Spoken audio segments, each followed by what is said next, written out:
Hello everyone, welcome to the last part of our lesson for 8.2. And today we are going to get really comfortable with using another measurement for angles known as the radian. And a radian is just another measurement for angles.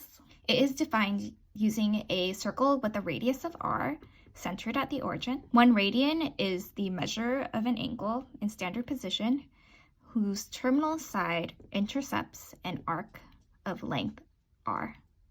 So the arc of this circle is the same as the radius. You don't really need to know that definition. All you really need to know is that the full rotation of a circle is 2 pi radians. A half rotation or a rotation of 180 degrees is pi radians. This diagram over here shows the equivalent degree and radian measures for special angles between 0 and 360 degrees. You'll notice that the circle is divided into multiples of 30, 45, 60, and 90. And equivalently in radians, it will be divided into multiples of pi over 6 radians, pi over 4 radians, pi over 3 radians, and pi over 2 radians. It may be helpful for you to memorize these degree and radian measures because we will be using these a lot in the coming sections. We are going to get very comfortable with converting between degrees and radians. To go from degrees to radians, just multiply the degree measure by pi radians over 180. And to go from radians to degrees, you're going to multiply by the reciprocal of that, multiply by 180 over pi radians. Now let's convert between degrees and radians. In A, we have a measurement of 120 degrees. To convert from degrees to radians, you want to multiply the degree measure by pi over 180. Here, you don't want to take out your calculator and give the answer in decimal form. We actually need to keep it in fraction form. But the nice thing about a lot of the numbers that you'll be receiving is that they will cancel and give you somewhat of a nice fraction. 120 and 180 both are multiples of 60, so I'm going to reduce both by 60. I'll be left with 2 over 3, and then simplifying that out, I'll get 2 pi over 3. Let's do the same thing for B. So you want to multiply by pi over 180, and you will reduce where you can. They both share a factor of 30, so I'm going to reduce by 30. When you multiply out, you get negative 5 pi over 6. Next, we are going to convert from radians to degrees. A radian measurement is usually going to look something like this. There's going to be a pi in the numerator and some form of a fraction.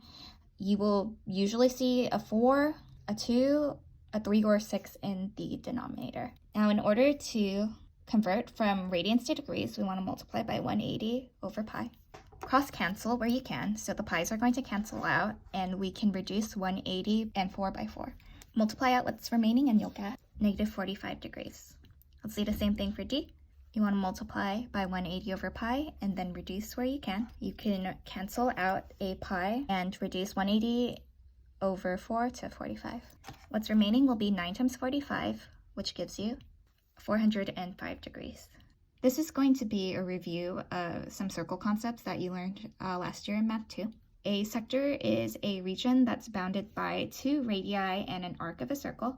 The central angle, theta, of a sector is the angle formed by 2 radii, and we're going to use 2 formulas for finding the arc length and area of a sector when the central angle is measured in radians. So the arc length of a sector is basically the perimeter of that part of the circumference. Our equation is to multiply the radius by the radian measure. To find the area of the sector, you're going to multiply 1/2 times the square of your radius and then multiply by the measurement in radians. We're going to use these 2 formulas for example 4. In example 4, a softball field forms a sector with the dimensions shown. We're asked to find the length of the outfield fence and the area of the field. We know that the radius is equal to 200 feet, and we know that the central angle is a right angle. Now, because the equations that we're given are in radians and not in degrees, we need to convert 90 degrees to radians. So we want to multiply 90 degrees by pi over 180, and this will simplify to give you 1/2 pi radians, or pi over 2 radians. Now that we have this, we can find the arc length and the area. So the arc length is going to be the length of the outfield fence. We take our radius and we multiply it by the radian measure. This will give you 100 pi. And then the area, we take 1/2 times our radius squared and then multiply it by pi over 2. I get 10,000 pi feet squared. So I'm estimating pi to be 3.14. The length of the outfield fence is about 314 feet, 100 times 3.14. And then the area of the field is around 31,400 square feet. Now that's it for our lesson for today. Let me know if you have any questions, and hope you have a wonderful day. Take care.